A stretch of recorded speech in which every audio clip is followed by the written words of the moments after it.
Kabla hujaingia kwenye mahusiano, sikiliza hii hadi mwisho. Kuna jambo watu wengi hawapendi kulisikia, lakini ni muhimu ulisikie leo. Mapenzi ni matamu, ni mazuri, ni yenye hisia za kipekee.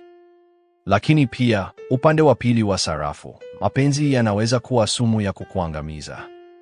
Ndiyo, nimesema sumu. Kuna watu wamekufa kwa sababu ya mapenzi. Kuna watu wameenda jela kwa sababu ya mapenzi. Kuna watu wamepoteza ndoto zao, marafiki zao, hata familia zao, kwa sababu ya mapenzi. Sasa kabla hujaingia kwenye mahusiano, jifunze mambo haya. Hayatazuia kupenda, lakini yatakusaidia usije ukaingia bila kujua unaingia wapi. Kwanza kabisa, kama hautaki kupoteza uhuru wako, basi usiingie kwenye mahusiano. Ukweli mchungu ni kwamba, mahusiano ya kweli hayawezi kukupa uhuru wako wote. Huwezi kuwa vile ulivyokuwa ukiwa peke yako. Kama unataka kujiamulia kila kitu bila kuulizwa, bila kuhojiwa, bila kufafanua chochote, basi mahusiano waachie wengine. Mahusiano yanahitaji uwajibikaji. Yanahitaji maelezo.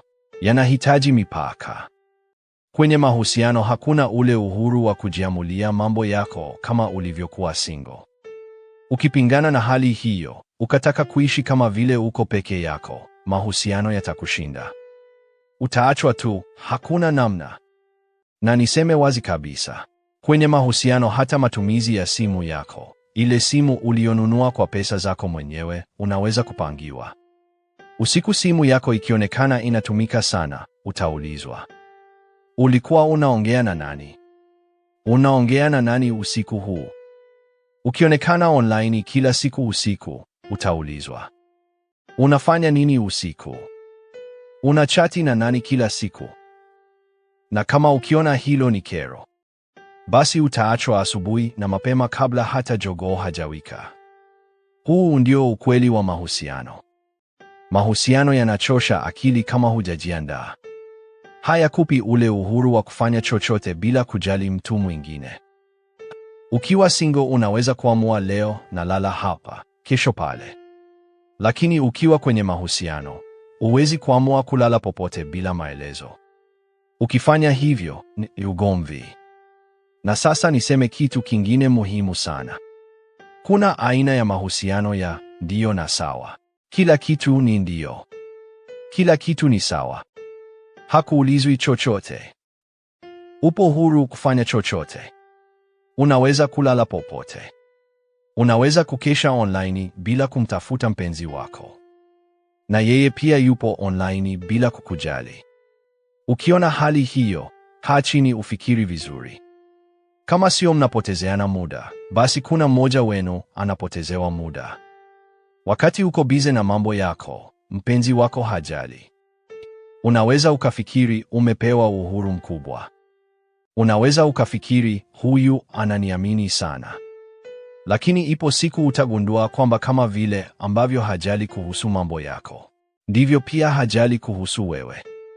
Hahofii kukupoteza. Na ipo siku utagundua kwamba wakati wewe upo kimya na haumtafuti, na yeye hajali kwa sababu kuna mtu mwingine au wapo wengine wanaomtafuta. Hapo ndipo utaanza kuelewa tofauti kati ya uhuru na kutojali. Mapenzi ya kweli hayakupi uhuru wa kupoteana.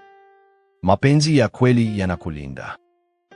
Yanakuuliza maswali si kwa sababu ya wivu wa sumu, bali kwa sababu ya hofu ya kukupoteza.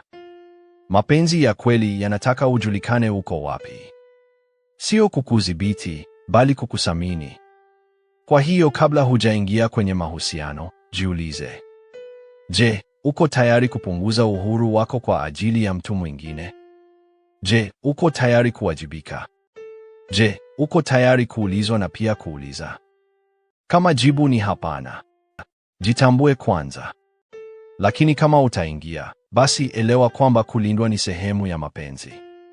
Kuzingatiwa ni sehemu ya mapenzi. Ukiona hauulizwi, hauzingatiwi, haulindwi, shituka bado mapema. Usisubiri mpaka uumie. Usisubiri mpaka ujute. Usisubiri mpaka ujikute umechelewa. Mwisho wa yote, kumbuka hili, Mapenzi ya kweli hayakupi uhuru wa kufanya chochote bila mipaka. Lakini pia hayapaswi kukunyima heshima yako. Chagua kwa akili. Penda kwa tahadhari. Na kama umesikiliza hadi mwisho wa ujumbe huu, jiulize upo wapi kwenye haya niliyosema. Kama umejifunza kitu, andika maoni yako hapa chini. Na kama unataka simulizi na mafunzo kama haya zaidi, hakikisha unafuatilia ukurasa huu. Tukutane kwenye mada inayofuata.